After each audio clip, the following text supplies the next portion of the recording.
Welcome, all my fellow Redskin brethren and sistren. It's news that's nightly about the Redskins. Welcome to the Redskins Nightly News. I, of course, am your host, Louie T. Thank you for joining me. Let's get to tonight's lead story. So, I wanted to pose a question to you, and I talked about the LSU-Alabama game yesterday, alluded to the fact that we would talk about it today, and I don't want to talk about it in great lengths. I know a lot of you aren't even college football fans, and so you could care less about what took place on Saturday afternoon in Tuscaloosa. But for those of you who are college football fans, who do follow that game closely and do understand that those players are going to filter into the NFL, and the Redskins most likely are going to hold a top 5 pick in this draft. And in that game, LSU versus Alabama, were some high-level college football athletes that probably are going to litter the first round in terms of talent. And so I wanted to pose this question to you, and you've probably already saw it scrolling across the top of the screen, but I'm going to ask it anyway. What would you bail on Dwayne Haskins after the season if the Redskins hold, let's say the Redskins hold the number 1 overall draft pick? I do not see that happening. I think the Cincinnati Bengals are absolutely horrible and capable of finishing the season 0-16. That being said, they do have winnable games on the schedule. They do play teams that will give them a chance to win, including the Miami Dolphins and the New York Jets. But I don't see them beating either one of those teams. All right, not the way that their roster is constituted, but if A.J. Green somehow miraculously comes back, maybe they can beat one of those teams, but that's besides the point. What I want to know is if Dwayne Haskins finishes this season off poorly to the point where you're scared off by his prospects for being a credible NFL starter. All right, let's say that when this season's done, Dwayne Haskins, who's already thrown 4 interceptions this season, let's say he finishes the year with 18 interceptions to only 2 touchdown passes. And he's been horrible. And there have been some train wreck games in there. And you haven't seen the progress that you were looking for from game 1 versus Buffalo to game 8, the final season of the game versus the Dallas Cowboys. And you feel like there is no light at the end of this tunnel. I already told you, I do not anticipate the Redskins moving on from Dwayne Haskins whatsoever. Now, if he finishes the season that poorly, maybe there's a reconsideration that takes place, but I don't anticipate him playing that poorly. But for the sake of this argument, let's just say he finishes off the season in very bad fashion and scares you as a fan, even if you were a staunch Dwayne Haskins supporter and want to see this guy do well. Would you bail on him after 8 games of meh or bad football and look towards the 2020 draft to draft a quarterback or a guy that you think could take over as the Redskins franchise quarterback? And the reason I ask is because, again, that LSU-Alabama game was pretty damn good. For those of you who watch, you understand what I'm talking about. That was high-level competition, and at the quarterback position, you saw 2 of the best quarterbacks that college football has to offer. One of them was playing on essentially one leg in Tua Tagovailoa, and the other was Joe Burrow, who essentially has come out of nowhere and seems to be the front runner to be the number 1 overall selection in the 2020 NFL Draft. He has been phenomenal. He's the front runner for the Heisman Trophy right now as it stands. And if he continues to play the way he's played, and LSU has had a murderous and a treacherous schedule, and yet they've knocked down team after team after team this season. And if they continue to do what they've done, whether it's on the road at Texas or taking care of Florida or beating Auburn or now beating Alabama, you look at what Joe Burrow has done against that level of competition. If he continues to play the way that he's played this season, you have to wonder if this guy is, in fact, maybe a guy that could be an Andrew Luck type of quarterback or a Matthew Stafford or one of these guys that came into the league as a can't-miss prospect at the quarterback position and has delivered since getting into the league. Could he be one of those types of quarterbacks? And would you be willing to pass over Dwayne Haskins after just 8 starts in 1 season in Washington in favor of another guy, similar to what the Arizona Cardinals did a season ago with Josh Rosen? Again, the Redskins have never been one to admit a mistake. As a matter of fact, they're still making mistakes now and not admitting them. So I don't anticipate the Redskins acknowledging that they made a mistake. Again, if you're on the road to recovery, the first step on the road to recovery is admitting that you have a problem, or in the case of the Redskins, that you made a mistake. The first step in fixing a mistake is actually admitting that you made one in the first place, and the Redskins simply aren't willing to engage in step number one. So I don't anticipate that you're going to get that from the Redskins, but I'm asking you as a fan, forget about what the Redskins are going to do. I don't think there's one scenario possible that the Redskins take a quarterback in 2020's NFL draft. I just don't see that happening. But I'm making you the GM. I'm making you in control of this roster. And the Redskins have the number 1 or the number 2 overall pick. All right. And let's say they got the pick of the litter at the quarterback position. So let's just go with the number 1 overall pick. That way you'll have a choice of whomever you like. Would you be willing to bail on Dwayne Haskins after these 8 games? All right, and I'll pose another scenario to you. Let's say that Dwayne is just meh. He's not terrible. He's not great. He's just okay. Similar to the Bills game. No touchdowns, no interceptions. He's solid, but he doesn't knock your socks off. All right, let's just say you get 8 games of blah from Dwayne Haskins, all right? Let's say he finishes up the season. Remember, right now he sits at 0 touchdown passes, 4 interceptions. So let's just say he finishes up the season with 12 interceptions and 4 touchdown passes, okay? So you're looking at a 1-to-3 touchdown to interception ratio, which is horrible. But he's a rookie, so these types of things are capable of happening. You hope that they don't. But let's just say, but in those games, let's say that there are 2 or 3 games that you wish you could just throw out, and that's where the bulk of the interceptions came from. But the other games, he was actually pretty solid. There's a 1 touchdown, no interception game in there, another 1 touchdown, no interception game, and then there's a 1 touchdown, 1 interception game, all of which the Redskins were competitive, they were close, and they won 2 out of 3 of those games. Or no, you can't win 2 out of 3 of those games and put you at 3 wins. You're not going to get the number 1 pick in the draft. So let's say they don't win any of those games, but they came dangerously close, and it was the defense's fault that they lost those games. Would you consider bailing on Dwayne Haskins? I've already told you how I feel. I'm going to give this guy every opportunity to succeed. I think we've got more pressing issues than just the quarterback position, which I'm hoping the Redskins were able to fill with Dwayne Haskins.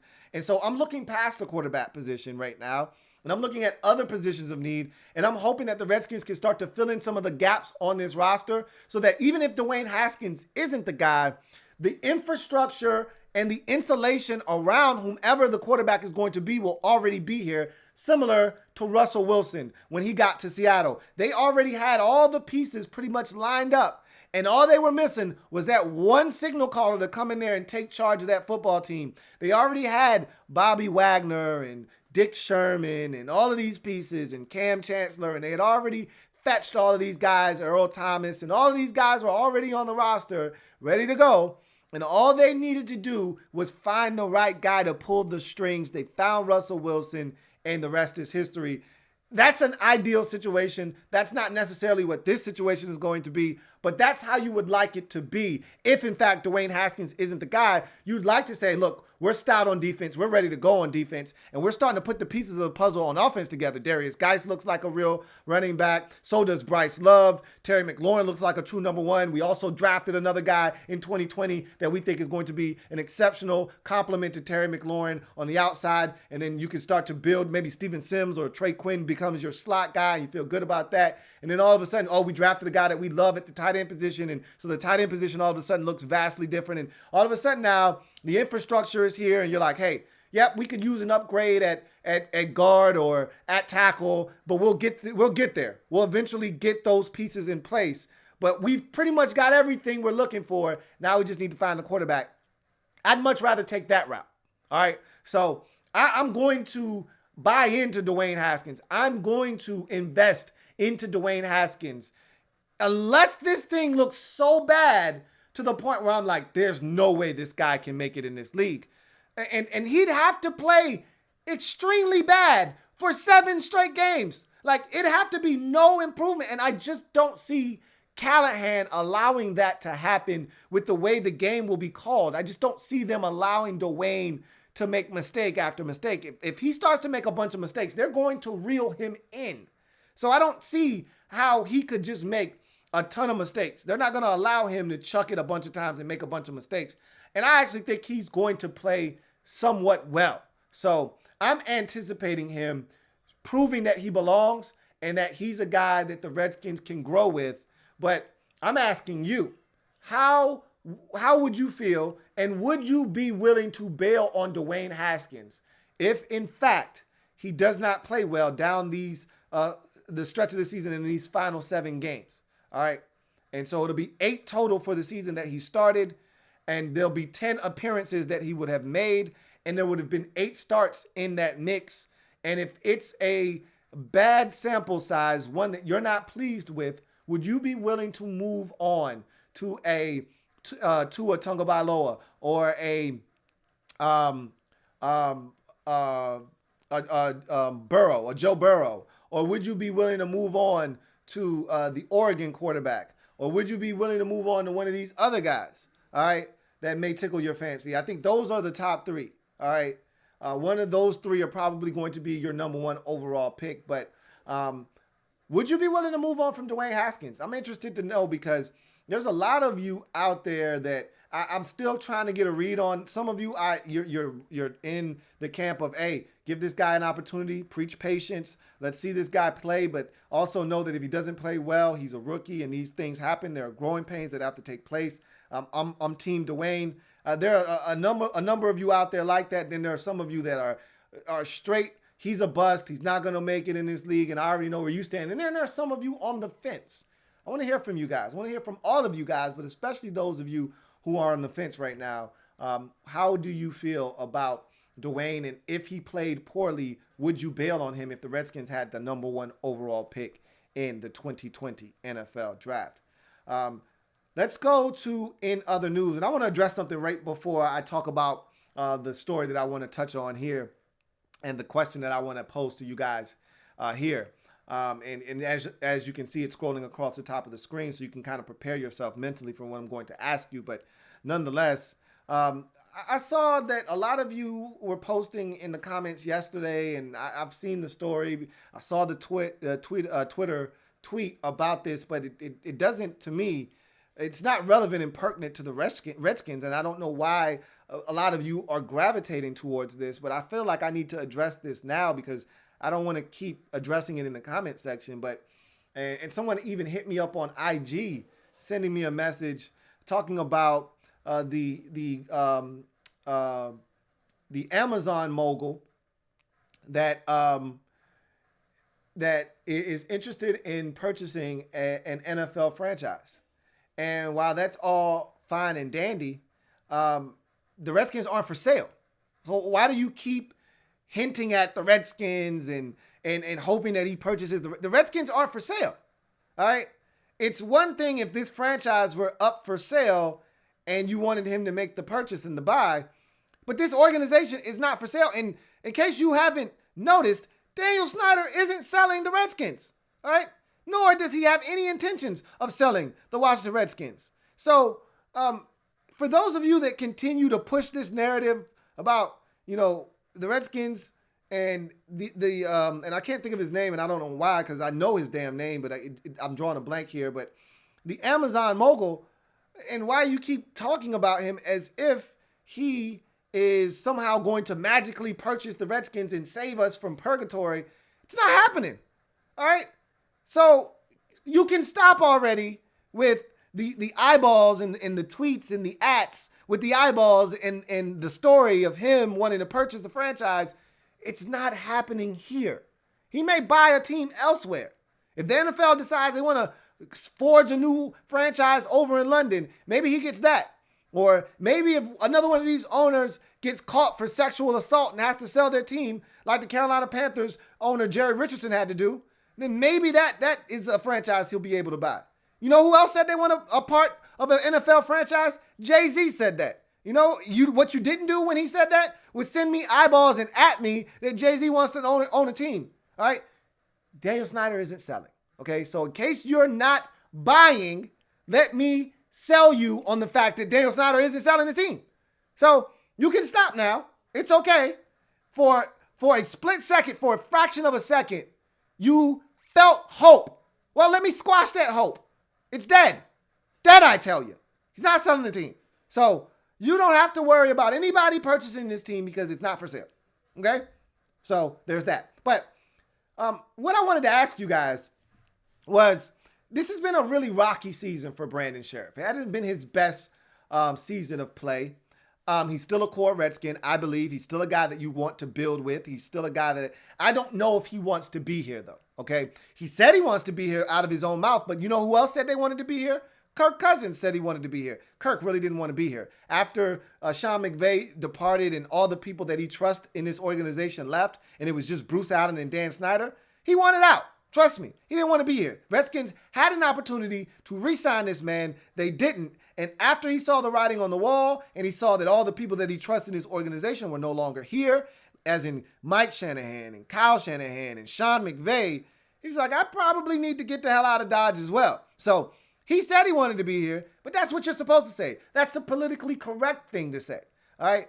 I don't think that Kirk wanted to be here, but if the Redskins would have offered him a contract worthy of signing, maybe he would have still been here. But that's nor here nor there.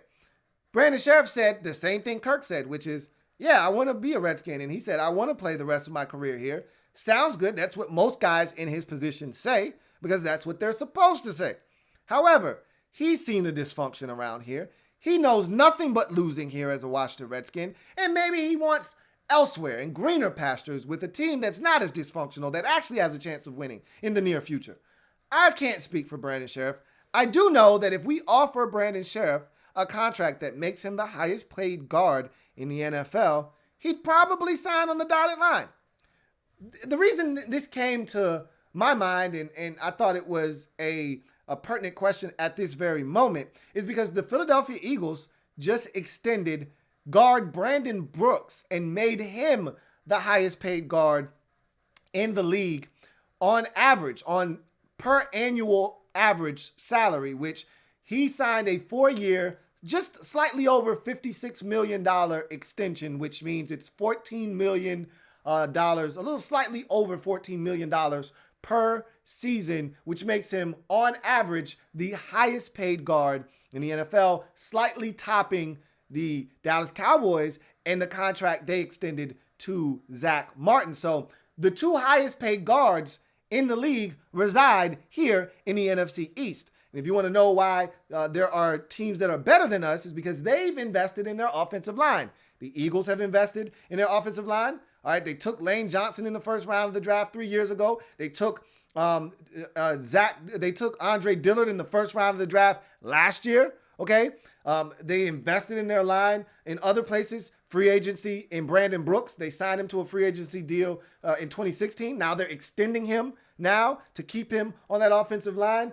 They've went out and gotten other guys that have helped them, and that's why they're one of the best in the business in terms of the offensive line. Cowboys, same thing. They've got the most money in the league invested in their offensive line. And you want to know why Ezekiel Elliott is among the league leaders in rushing every single year? You want to know why Dak Prescott is ascending to new heights? Because he gets time in the pocket, because they can run the football and it takes pressure off the quarterback, and now they can go play action fake. What I'm saying to you is that the Redskins need to take care of their own. No, Brandon Sheriff isn't having an all-pro season. I don't even think this is a Pro Bowl caliber season that he's putting forth this season. But what I do think is that Brandon Sheriff is a core Redskin. He's a really good offensive lineman, one that I think is going to get better when there is stability. And I think if the Redskins get an offensive scheme that actually fits him even better, I think he would be even more dominant, to be honest with you.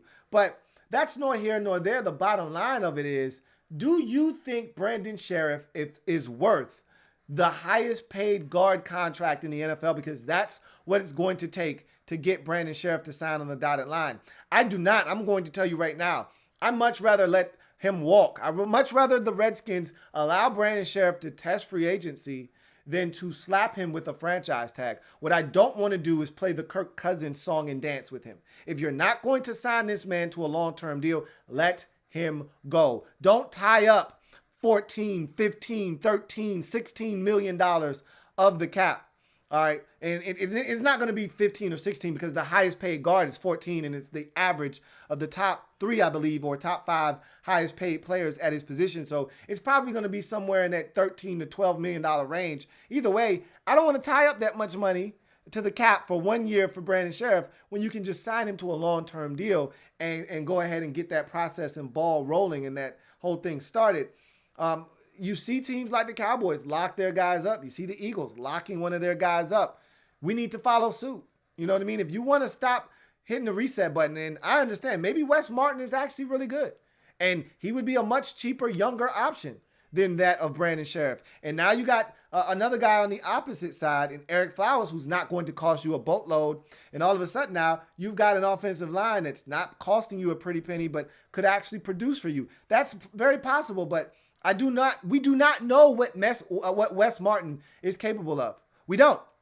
And I would hate to see us allow Brandon Sheriff to walk. Wes Martin fills in at right guard, and we find out 4 games into the season that this guy is trash, and he can't play at a high level in this league. And Brandon Sheriff is now playing for the Tennessee Titans or fill in the blank team, and he's flourishing and thriving in that environment. And yet again, another first-round pick for the Washington Redskins is playing elsewhere, or another second-round pick for the Washington Redskins is playing elsewhere. I know you guys see what P. Boogie is out there doing in Green Bay. All right. So I said all of that to say this. Is Brandon Sheriff worth being paid the highest guard in the NFL, in a contract season in which he hasn't performed his best? But I know who he is as a football player. I've seen enough of Brandon Sheriff. I've seen this guy play through injury. I've seen this guy play at a high level. I know what this guy is when he's healthy, when he's right, and he's dialed in. He's one of the better guards, if not the best guard in all of the NFL. And I think he should remain a Redskin. But what do you say? Is Brandon Sheriff worth the highest paid guard contract in the NFL? Because that's what it's going to take to get Brandon Sheriff to sign and remain a Washington Redskin past 2020. So want to hear your thoughts. Again, leave it in the comment section. Would love to hear what you guys have to say on whether or not the Redskins should retain Brandon Sheriff. I think both Sheriff and Eric Flowers should be extended in the offseason. Both of those guys be back. And I think you start building that nucleus of an offensive line. Don't really know if the Redskins are going to be able to attack left tackle or not. We don't know what Jerron Christian is. Maybe he's a replacement at right tackle. Maybe he's a replacement at left tackle. Maybe he's neither. Maybe he's just nothing more than a swing tackle as a backup in this league. And I might be perfectly fine with that. And maybe we need to go in the draft, find a guy, maybe second round. I know a lot of you keep talking about the Georgia tackle. I don't see the Redskins, unless they win some games down the stretch and end up with the 5th or 6th overall pick. I don't foresee the Redskins in a position where they're looking to draft tackle in the top 10.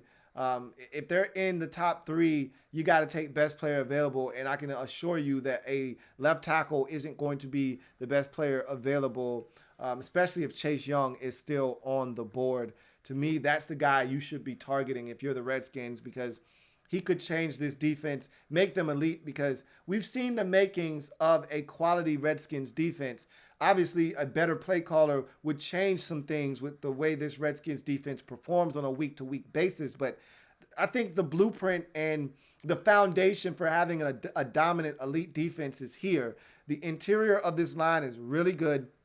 I think Montez Sweat will be better when he's put in positions to succeed. And he also is thinking less and just going out and playing. I think he's going to start to flourish. And I also think that adding a guy like Chase Young, who can get to the quarterback, who can wreak havoc on third downs, which the Redskins struggle on right now, I think you put that guy in the mix and all of a sudden it changes this entire defense. It changes the back end. It changes the responsibilities of the linebackers. It changes everything. And all of a sudden now it's a different outlook on this team. I know he can't change it by himself, but he can go a long way in helping this Redskins defense be what we thought they were going to be in 2019, maybe in 2020, and moving forward. So a lot of questions posed to you during the nightly news. I'd like to hear your responses to all of them. And so That's going to do it for this installment of the Redskins Nightly News. We'll start to turn our attention to the New York Jets tomorrow, give you a slight preview of that. We'll also hear from Callahan after practice tomorrow. And you'll also probably hear from Dwayne Haskins, as usually Wednesday is quarterback media availability day, and he'll have to step to the podium after practice. So you'll probably hear about what he had to say from his first Wednesday presser of his career. So looking forward to that as well. And so we'll have a lot to chew on tomorrow, and we'll start to turn our attention to the New York Jets as well. Thank you for joining me on the Redskins Nightly News. Remember, we've got skin in the game. Why? Because we're Skins fans for life. I'm your man, Louie T, signing off. Remember, if it's not your man T, it's not the best NFL coverage. It could be. Make sure you like this video, subscribe to the Louie T Network if you haven't already done so, and if at all possible, share this video as well. This has been the Redskins Nightly News. I'll see you guys tomorrow. Have a good one. Louie T.